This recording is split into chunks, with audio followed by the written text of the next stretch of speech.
One thing that we do here quite a bit is we do an acknowledgement of country whenever we hold any kind of gathering to just pay homage to the original descendants of this land, acknowledge the traditional custodians of this land that I'm on as I'm speaking to you today, the Whadjuk people, past and present. I know that's not a thing in the US, but it's definitely one here. And that's one thing that I can respect about Australia.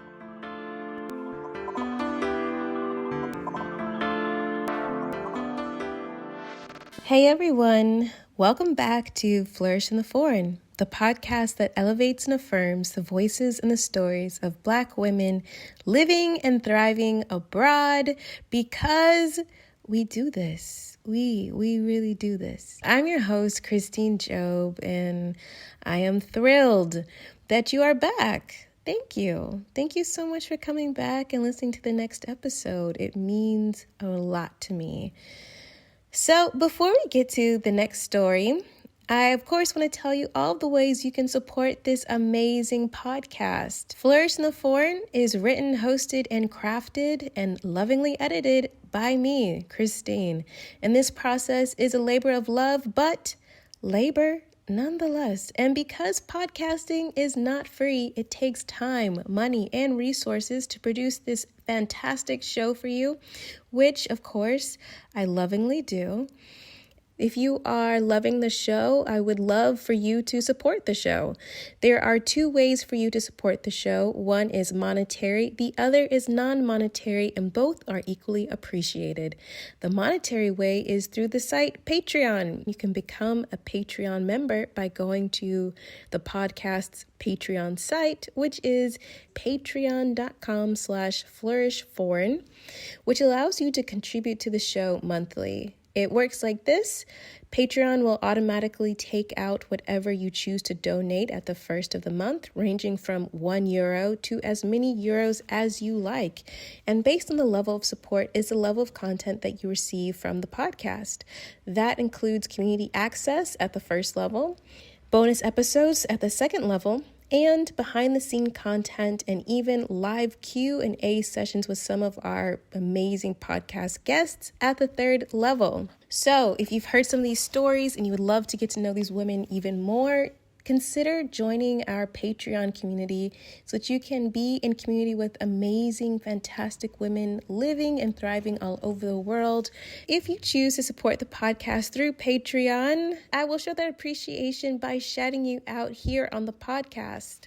So thank you in advance. Now on to the non-monetary ways to support the podcast, which is equally as important. Please shout out the podcast on social media. You can tag the podcast across Instagram, Twitter, and Facebook at Flourish Foreign. Let people know what you think about the podcast, why you like it. Please review the show 5 stars on Apple Podcasts, leave a review, and of course, subscribe to the podcast so that when new episodes drop, you will get them automatically. Now that we're done with the support, and I appreciate all of your support, no matter what form it comes in, thank you.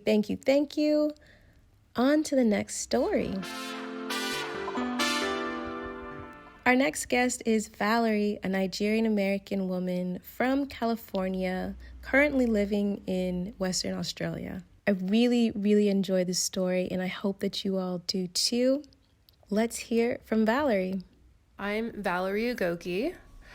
I'm from Inglewood, California, and I left California at the age of 25, and I'm 33 now. I live in Perth, Western Australia. I've been in Australia for over 8 years. It's been a really long journey. My parents are both Nigerian. They're both from the Igbo tribe, for anyone that's from Nigeria or first generation American like me.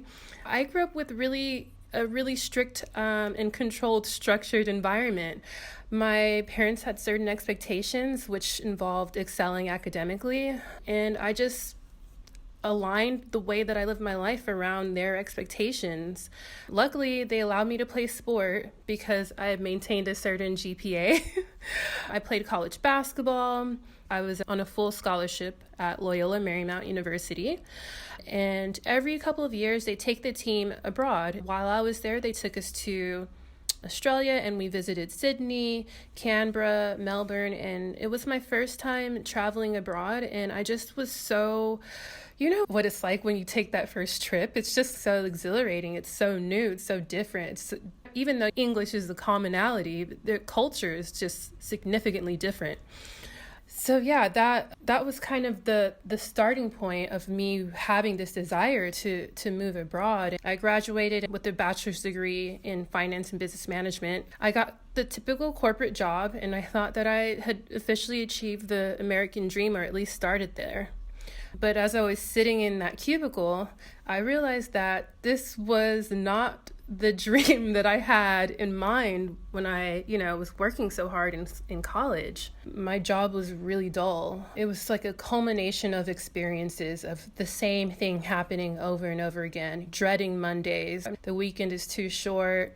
Constantly searching for something to fill this void. So you do the typical things, go out, party, whatever, to just get some exhilaration. I felt like I was just a number, and I wanted to be more than that. I wanted my voice to be heard, although I didn't know what kind of voice I had at that point, but I knew that I wanted that. I just looked at those four walls, and I just realized that I didn't want my life to be filled with regret.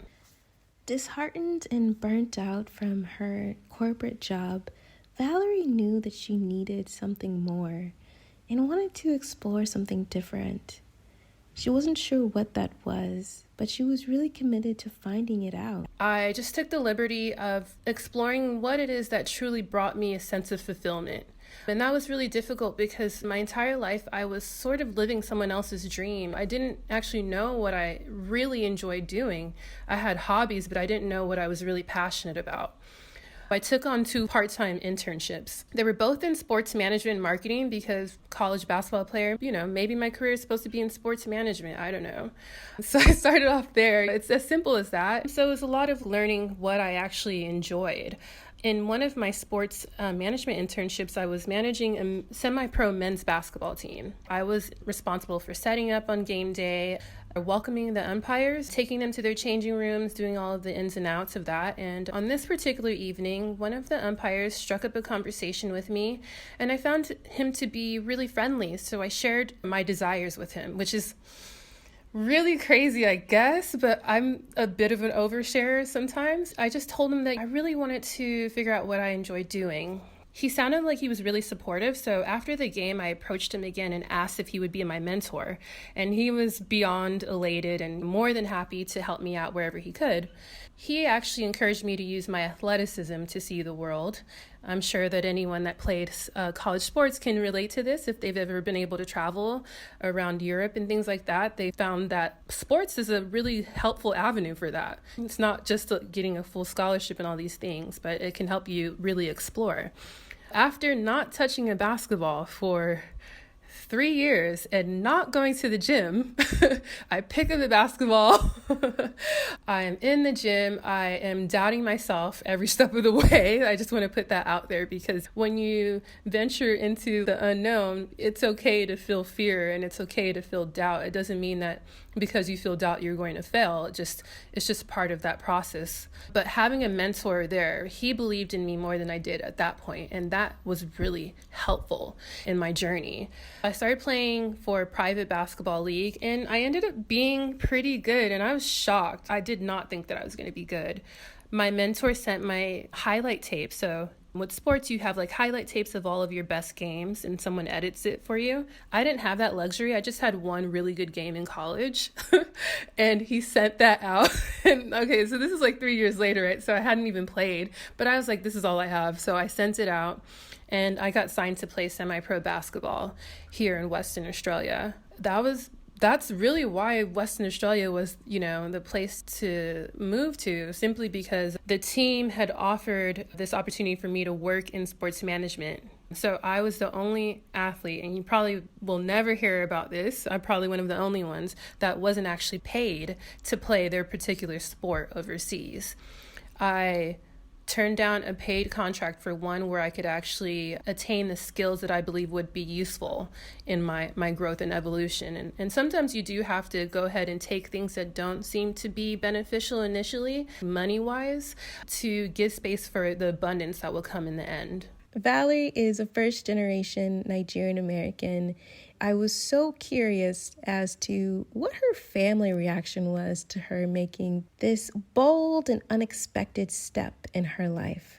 At that point in my life, I decided that I wanted to live intentionally. I wanted this to be my own personal decision and not influenced by my parents or my peers. I wanted it to be something that came from me.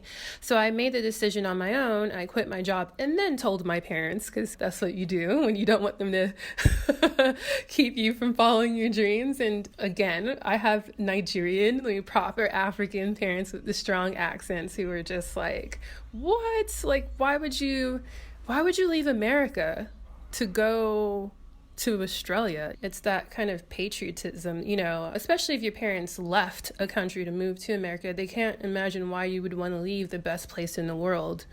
And for me, I think America is beautiful and it's a beautiful place to live, definitely. But I just felt like there was more out there for me. And eventually my parents came around and they just accepted the fact that I was going to do it anyway. The really interesting part, though, is that my mom left Nigeria in her 20s as well. So, the apple doesn't fall far from the tree because I'm simply following footsteps, not consciously, but, on this subconscious level. They weren't exactly excited about it, but I think they embraced it. I broke my lease, which my roommates were fine with. I'm really grateful for having amazing roommates in the Bay Area.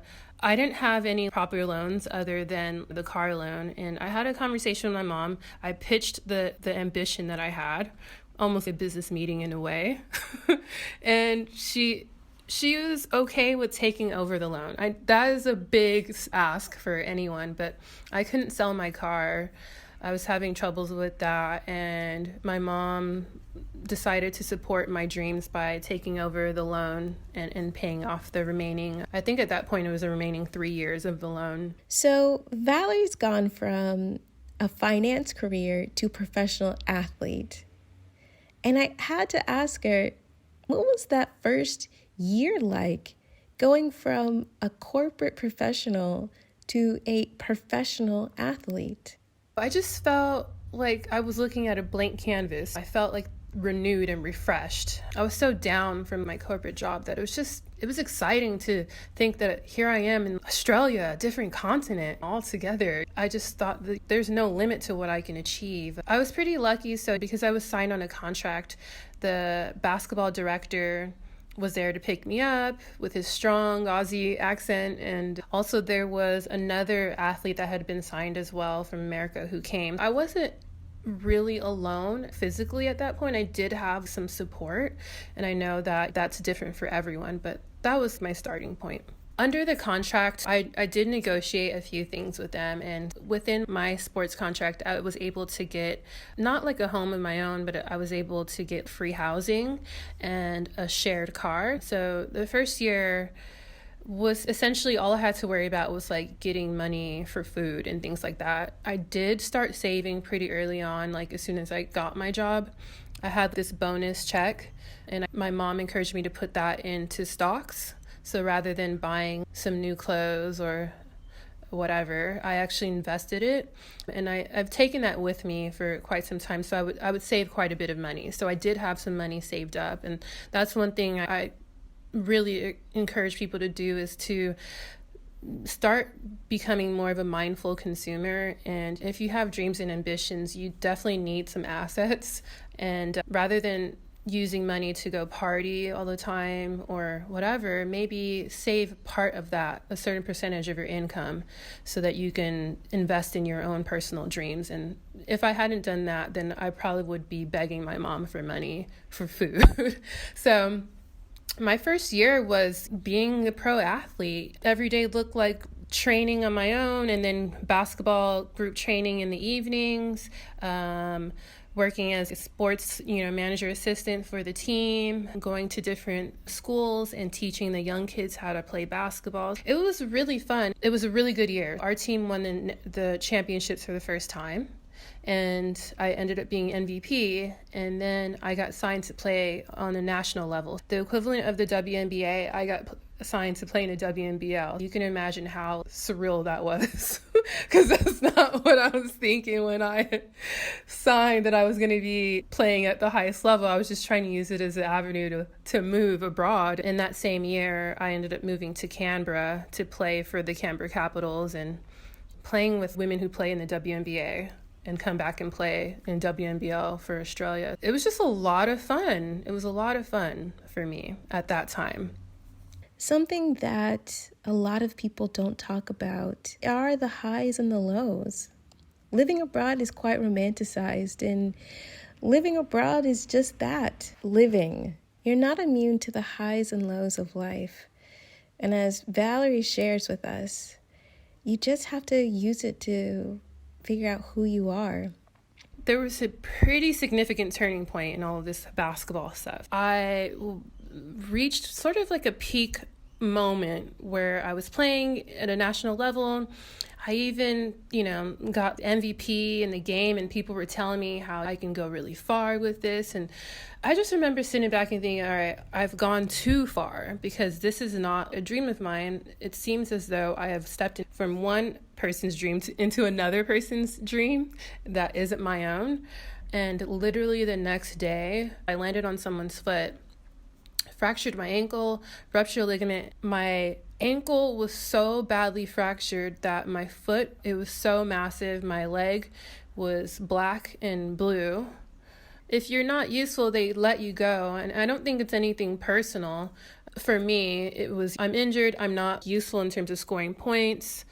And even when I was able to walk again, they were trying to force me to play. And because of that, I ended up re-injuring myself and having the third surgery. And it was at that point that I realized that God, the universe, wanted me to move in a different path. And it wasn't the one that everyone kept trying to force me into. I ended up having to have a screw put into my ankle, and I fell into a really deep depression because I felt at that point that I had completely failed. So I asked for them to fly me back to Western Australia. And it was not until I got into that really dark place of deep sadness and despair that I found myself. I didn't know who I was. And in that moment of sadness, isolation, stillness, because I had a cast on, I couldn't move very far. I literally had to crawl up the stairs to get food. So I wouldn't eat that often. And even the crawling part was physically, for me, it was so painful to feel like the people in this house would rather me crawl up the stairs than to live upstairs. I did initially have a lot of resentment. I mean, they were people at the end of the day, and there were African American people in the house as well, interestingly enough, and you had Australian people in the house. And I don't think it has to do with gender or race or anything. I just think it has to do with people's inability to see outside of their own story. The lack of emotional intelligence is a huge issue because we put so much emphasis on intellectual, staying present in class and memorizing things. And we haven't really put a lot of emphasis on emotional intelligence and the compassion for others. To think outside of ourselves is something that we're born with, but we lose it because no one really tells us that it's important in the grand scheme of things. And so they were no different from anybody else. They just couldn't see how their actions impacted my life. And if they had even let me stay upstairs, I would have felt like I can lean on them. But I had to feel so helpless that I had nowhere else to go but inward. So for me, I'm actually extremely grateful for their actions. The experience, it had to go that way. I had to feel like no one else could help me. And as soon as I realized that, then I pulled from an internal place, a deep place. And I realized that I am truly resilient. And after experiencing the high of being an MVP, to the lows of injury and isolation, Valerie somehow garners the strength to move on into the next chapter of her life. And once I was able to walk, I decided to make my own way rather than hoping that someone could help me. I brushed up my resume and I started walking around to places that I felt would be helpful in my evolution. I walked into like a not-for-profit organization that focuses on the holistic approach to sports for young athletes.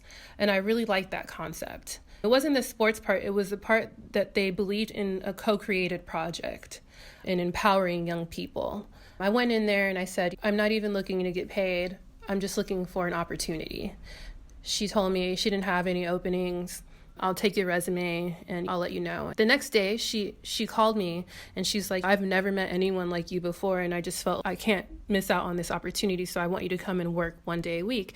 And what they focus on is for the public speaking coach, the psychologist, the strength and conditioning coach, the head coach to all work together to help empower young kids. It's a really beautiful not-for-profit organization because where I was living is considered the Southwest. It's rural. Perth, where I live now, is about a 3-hour drive there. It's considered kind of like a country. And these kids had so much talent, but if you have to go to training, drive 3 hours to go to training, the likelihood of that child staying in that sport is really slim to none. Or they end up failing academically because of the constant travels and pressures. We wanted to help them with that. I really, really enjoyed it. I love sitting and just seeing the light in these young children and empowering them and letting them know if no one else believes in you, I believe in you. That makes such a huge difference because in high school, I had an athletic director like that. She believed in me more than anybody else. And because of that, I was just driven more than ever just to excel. And so I wanted to be that for someone else. So it started 1 day a week. And I like to give 110% when I do things. I do think it's important to try to give it your all wherever you can, just because it's your work. It's a representation of you. And because of that, I ended up kind of doing more than what my coworkers liked. And eventually they ended up slowly leaving, and then I ended up getting more hours, and eventually the last person left because they didn't like that I was doing so much, and then I ended up getting a full-time job. I will say that the CEO, I approached her about being my mentor. You always want to be around people who are thriving, seriously. I don't believe in this whole thing of like being jealous of someone for doing really well. I think you can be inspired by their own radiance rather than feeling like you have to compete against it. So the CEO is just like this radiant South African woman. I just asked her if she could be my mentor. And I said, I want to be a CEO like you. Like, can I have some of your work? Sounds pretty crazy to ask someone for some of their work. Usually we try to do less work, but I thought that was really important in my own personal development. And she believed in me so much that she risked her own job to get me permanent residency here in Australia. And so because of that, we're still really close to this day. She came to my wedding last year. I consider her family. I was curious to learn more about the Australian work culture and how it differed from the American work culture. And if Valerie believed that she had somewhat of an edge being a foreigner. I think my Nigerian heritage just gives me that confidence, but also I feel like the American way, at least what I received from growing up in the US, is that you got to work hard for what you want. So I think we could agree that 2 weeks holiday shows that we can't even take vacations if we want to.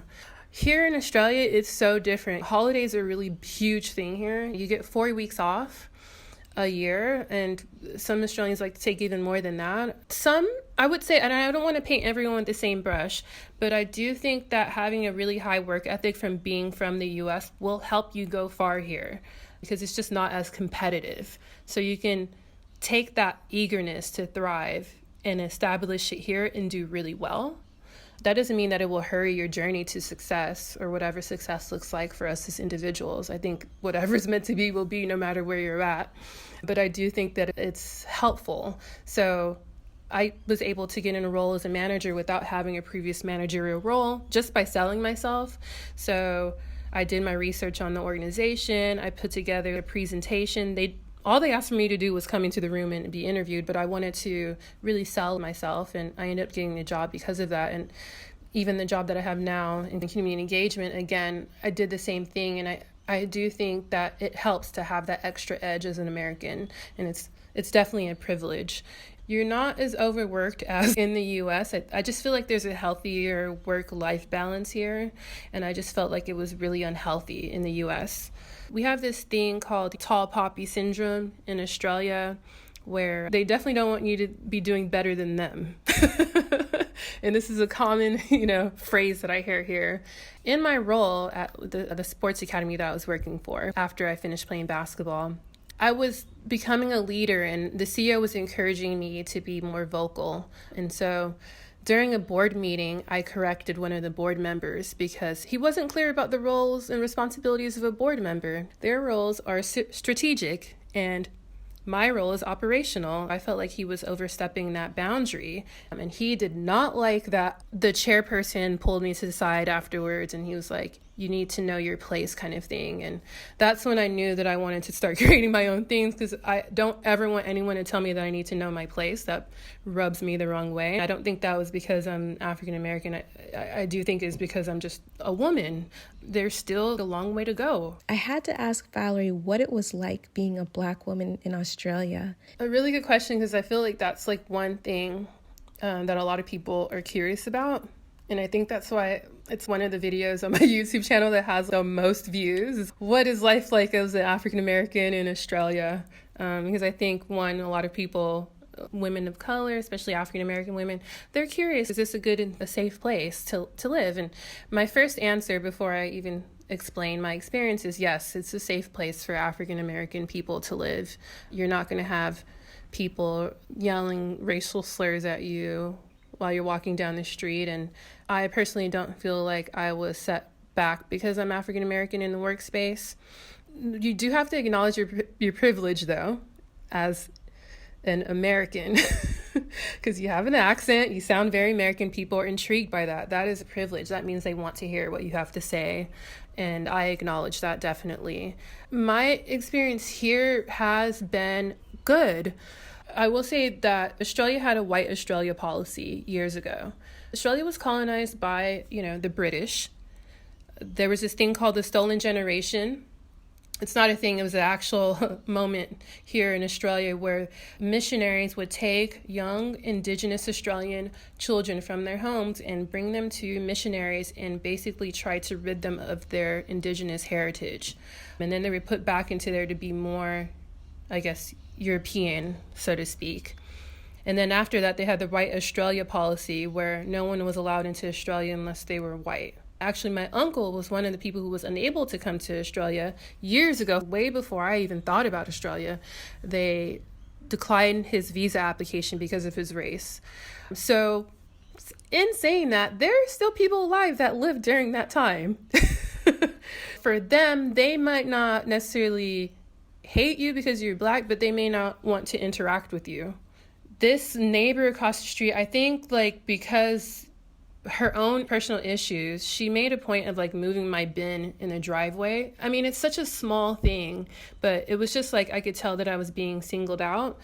And I felt a lot of anger. I wanted to respond, but I realized that there's this thing called karma, and I just didn't want that to follow me. And I knew that whatever will happen to her because of that is her own issue, but I wasn't going to respond in a violent or volatile way. I did file a police report, but that's basically as far as it's gone. So in the 8 years of me being here, that's the one time where I felt like I was being targeted. That's why I do say it's safe, because it's so rare. And I was living in the country where most people would be living in the city. If you live in the country, you may come across some people who are they're not used to interacting with people of color in general, not just Black people. So they might have some negative viewpoints. I just ignore them. Being an African American woman, I get stared at a lot because Australia is still predominantly white. Aboriginal Australians only make up 3% of the population. So there's a lot of white Australians here. So you might get stares because you were the only person of color in the room. But I don't think that people will treat you in a negative manner because of it.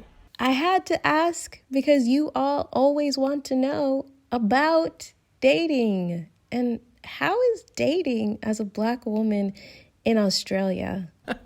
Well, I'm married to a white Australian man. I guess I've been pretty blessed in that way that I was able to find a husband here. But dating life in Australia was challenging because the pickings are slim. But I talked to my little sister in California. She says the same thing right now. So I guess it's not really that different. But in my experience, I felt like when I would date, they would put emphasis on my race. Oh, never talked to a black girl before. There's no African American men here. So your options are, Australians, which are predominantly white Australians, like African men, which is still a very small percentage. And then you have an even smaller percentage of Sri Lankan, Asian, and also Aboriginal men. So the main ones that would approach me were white Australian men. And it was always a thing of me being black was something that I don't think they were necessarily always comfortable with, because interracial dating here is not that common.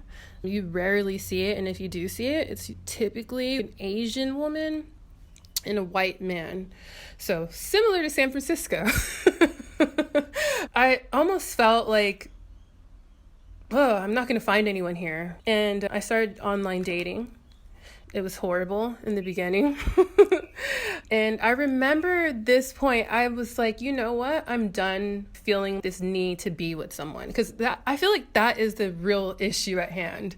This desire and this pressure to find someone at a certain age and have children and all these things. I felt that pressure from growing up and those expectations from society and definitely from my parents. I felt like I was dating from this space of neediness. I feel like they could sense that, so they weren't really drawn to me. I remember the day where I was like, I'm done. And I deleted the app. I was like, I'm just going to enjoy my life in the way that it is, and I'm just going to enjoy being single. As soon as I did that, I met my husband. It's just so funny how things come to you when you let them go. That's one thing I would just, if anyone is keen to move here and they're single and they're open to dating, just be yourself and don't even really go looking for it, because it will always come to you when it's meant to. I was intrigued to see how Valerie used a problem with access to quality hair care as an impetus for an amazingly beautiful solution.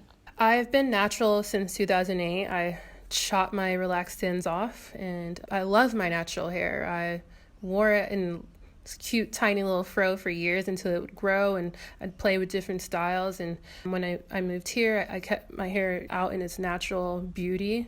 And then I got to a point where I just wanted to play around with my hair. In African culture, that's a big part. We have different styles, and it's a form of art. It's a form of expression, self-expression. And I wanted to wear extensions just to remember what I look like with it on and play with that look. And also as a protective style, because my hair was starting to break from the change in weather. And braids are so expensive to get in Australia. That's one thing I should tell any Black woman that wants to move here. You're paying about, $250 to $300. And then if you want to buy the braiding hair, it's about $15 or $20 per pack. It's so crazy. I wasn't thinking about starting a business. I just wanted to buy extensions. And I went online, and I was already in my process of my spiritual journey resonated with me online. It was a lot of airbrushed photos and just these really perfect images. And I didn't see myself in these stories. And I noticed, especially on Alibaba and places that AliExpress, that they were stealing photos from influencers and putting it as if that was the hair that they were selling. And I just think, wow, how deceitful and deceptive. I can't trust you at all. I decided that I wanted to start my business, INA Hair. I wanted to highlight in this everlasting journey that we're all interconnected, and we always will be. It took a lot of work, because when you're trying to do a purpose-driven business, people aren't really going to care that much about that. They just want to sell you something. They don't care what your intentions are. They're like, this is cheap hair, just buy it. And I'm like, no, I want to know about the process. It was a lot of, again, trial and learning, and having a lot of doors closed in my face, or feeling really sad about the fact that people lack integrity, that they were okay with harming other people in order to make money. And it didn't sit well with me. Eventually I found some people, they believed in my story, and then they connected me with the right people. And eventually I found a process that really resonated with me. We don't collect hair from women who feel this pressure or even this need to make a spiritual sacrifice to shave their hair. We don't collect hair that way. We only collect fallen hair strands. So we have about 250 hair strands that fall out of our head a day, and the women simply collect their hair strands and they sell it to us. They make money in areas where you see some of the poorest populations, and it's not a get-rich kind of process, but it's an ongoing flow of income for them. And I love that. And the other thing is that the vendors that I work with, I've spent time in these villages, and they were shocked to see me. They said I was the first Black woman that they'd ever seen. They always see men, number one, and they definitely don't see a woman of color that looks like me. And I think that really meant something to them. I mean, my relationship with the vendors, I wish them like a Merry Christmas. I've checked in on them with the coronavirus, and I say, I can't wait to see you again. And they're sending me messages like, we can't wait to see you too. And it's a really beautiful relationship. And everything that comes out of INA Hair embodies that. And it's a beautiful journey. And I really hope that INA Hair resonates with all women who feel like they are ready to be a more mindful being. So INA is a Javanese word. So Java is in Indonesia, and INA means beautiful. What we do is we celebrate the depths of beauty. There's so many layers to what beauty really is, and that's what we celebrate. Valerie's definition of wellness and her experiences in Australia and Bali specifically led her to develop an amazing initiative, Brown Girl Bloom. Brown Girl Bloom was inspired by beautiful moment in time where I connected with the most amazing women of color in Bali. I mean, just the most radiant Black woman that I've ever seen. And it was such a beautiful circle of sisterhood because we were all extremely vulnerable. When you decide to move abroad, you're in a different space in your life. You're ready to blossom. We were all in similar stages in our lives. When you connect on that really deep level, it's something that moves you in a way that is beyond words. When I moved back to Western Australia, I wanted to replicate that almost because I missed it. I missed that sisterhood. I decided to create it because I didn't see it when I was looking for those connections. I didn't find it. Initially, it was actually called Brown Girls Network, Western Australia. And it was simply just a space for women of color to network and connect with one another. So I hosted dinner parties, girls' chats, coffee and chill sessions, and so on. But in my internal world, I was spending a lot of time meditating, reading spiritual material, becoming a Reiki healer, taking Reiki courses, exploring Tai Chi, just everything, grounding, Aboriginal traditions, all of that. And last year I had quit my job, as I do whenever I feel like I'm ready for a new chapter. And I traveled around Europe in a camper van with my husband for a few months, and we stayed in the most breathtaking spaces. I mean, there's one in Lodum, Netherlands, where these massive trees that just were so high, you couldn't even really grasp how huge these trees were. And we were just walking through it, and I just felt this voice or this feeling of like, you need to share your love, your passion that sits within you with others. And it was at that point that I decided to change Brown Girls Network, Western Australia, to Brown Girl Bloom, a space for women of color to thrive. I do that through encouraging women of color to explore the inner workings of their self through meditation, which doesn't always look like sitting still. That's one way out of many ways to meditate. You can journal, you can reflect. There's art therapy. Again, like I said, there's Tai Chi, there's Reiki, and I am simply more so passing on tools for their healing journey. I mean, it's been beautiful. We've had several soul sister circles, as I like to call them, and we focused on anything that pertains to holistic well-being. I'm in the process now of planning a wellness retreat where I am collaborating with a Noongar Yamaji Aboriginal woman who has been one of my closest friends for 7 years and an absolutely amazing Aboriginal artist and deeply connected to her roots. There are so many memories of me just simply sitting and listening to her talk about that tree and, you know, how her grandmother gave birth there and how they're connected to the land and all these things. And so intertwining wellness for women of color with indigenous traditions. So that's Brown Girl Bloom. That's what we're all about, and that's what we embody. Speaking of Aboriginal people, I was curious as to how she became interested and how she formed a relationship with some of the Aboriginal people of Australia. Aboriginal women in the Southwest, they're called Noongar people. But so that's Noongar. So if you're American, you probably say Noongar, but it's actually Noongar. And I remember one day at a basketball game, they were kind of staring at me, and I just smiled at them. And we started, chatting, and we became close friends. They were the first to really welcome me into their family. I mean, they started calling me sister pretty early on. The next day, they called me sis. That was in 2012.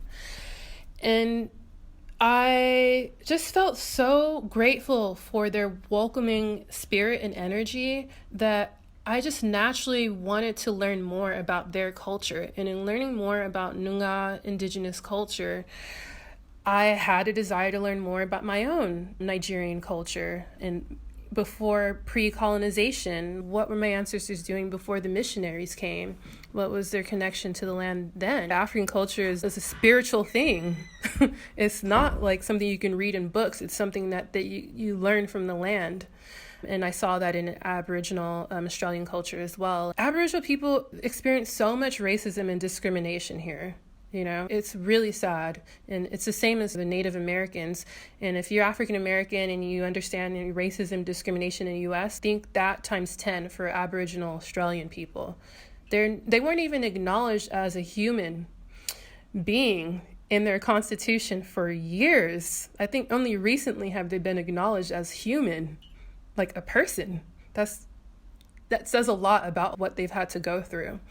And when I would sit and listen to their stories and the sadness, I felt I had to be involved in being an ally. Not speaking for Aboriginal people, but being an ally in whatever way I can. My relationship in the Aboriginal community was just a huge community of sisterhood. I began volunteering in high schools for the basketball communities, just trying to encourage women, young Indigenous girls, to really believe in their potential. There's so much doubt. You shouldn't be shameful of who you are as a person, but someone has to let you know that you can change your narrative. You can have a new chapter. You can change your dialogue.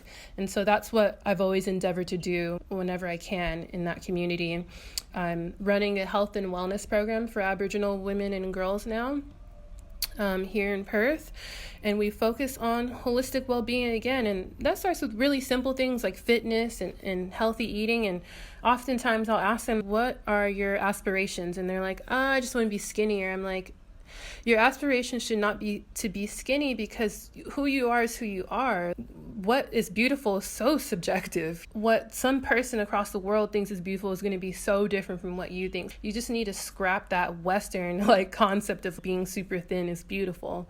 It's also just changing their mindset as well. It's been an absolutely beautiful journey with the Aboriginal community, and I do imagine that the future will hold a lot of beautiful moments to experience as well. Van life.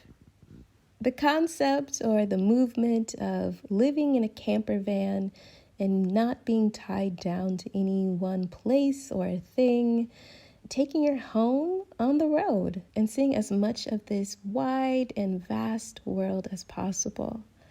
Valerie did a van trip with her husband for their honeymoon, and it was interesting to hear her thoughts. I remember sharing a video on a African Americans travel Facebook page and saying van life here, and someone came up and she's like, oh, finally, a Black person is doing van life abroad and things like that. I'm so inspired, and I really want Black people in particular, but anyone for that matter, to really experience traveling the world in a camper van and just having this moving home. And just seeing all of the gems that exist beyond the typical path that we would usually take. So usually we'd fly into somewhere and we stay in the hotel. We probably wouldn't go any more than 2 hours away from the airport, where we were going so far that there was no airport. There was nothing. It was just nature. Because Nature is so beautiful. I remember there was one really memorable moment. There was a few, but this one was spectacular.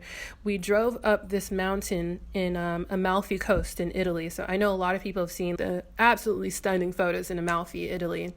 But we drove up this rural road, one-way road. I thought I was going to die.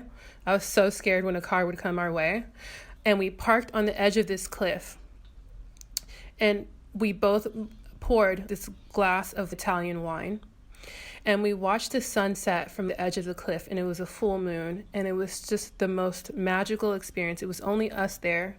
It's something that I'll never forget. I never really saw too many people who looked like me when we were traveling, because we weren't going to the cities. We were always in the country for the most part. I saw was usually white or Asian or Indian. And I was just I really do think that more people of African descent should experience this, because it is a magical experience. I asked her about her thoughts on the Australian government's reaction to COVID-19 and how the country had been handling the pandemic. My thoughts are probably a bit fragmented because I don't watch the news and I don't watch TV. So I only get information from time to time. But Perth is one of the most isolated cities in the world.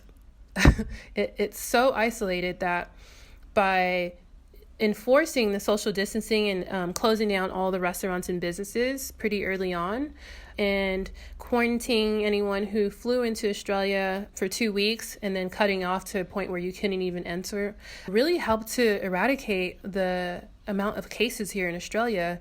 I live about a minute away from the beach, and it's a really beautiful beach. And my husband and I go for coffee every morning, but we sit in our car.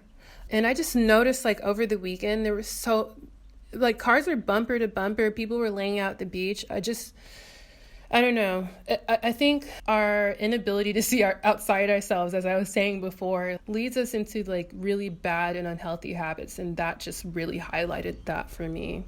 I think that if we are more self-aware, that we understand that although we could care less about our own well-being, our actions do impact others, So those are my thoughts on all that. Wellness, a topic that is not nearly discussed enough amongst Black women. It's a question I like to ask all of my guests, and Valerie is no different. I asked her what was her personal definition of wellness. Wellness for me is the ability to flow with life, the ability to embrace each moment as it comes and understand that there is a message and purpose in each experience, the ability to be completely in alignment with your dharma, with your purpose, to live a fulfilling life. That's what wellness really is for me. I believe that the unseen is even more important than the seen. And well-being is something, and wellness is something that starts from within and then moves into your external. So when you feel this state, as Oprah Winfrey said, and I think I read in her book, What I Know for Sure, which is a really good book, by the way, is that you really want to aspire to be in a state of exhilarated contentment, that balanced, grounded state. That is what wellness means to me. Always feeling centered, always being able to lean back on that. That was so good. Thank you so much, Valerie. And if you want to get to know more about Valerie and her many projects, follow her on all of her social media handles, and definitely follow her on YouTube. Her YouTube channel is incredible. If people want to join me on my journey, and hopefully we can connect in some shape or form, they can find me on my Instagram page, Brown Belle Abroad. If they're curious about Brown Girl Bloom, we're also on Instagram. And also my ethical hair extension line, INA Hair, www.ayunehair.com. There's a lot to explore in different platforms. If you find one, you'll be able to find all the others. I tend to intertwine them all together. They all carry the same message. It comes from my purpose. So thank you. If you enjoyed this conversation, please share this episode with someone that you think would be interested, someone who is interested in moving to Australia, someone who's thinking about using their athleticism to go abroad, someone who's thinking about starting their own eco-conscious and sustainable business. Again, If you like the podcast, please be sure to subscribe, rate the podcast 5 stars on Apple Podcast, leave a review on whatever platform you're listening on, and of course, share across all of your social media platforms. Or just text someone and tell them about this cool podcast. Thank you to my brother Zachary for producing the music to this podcast.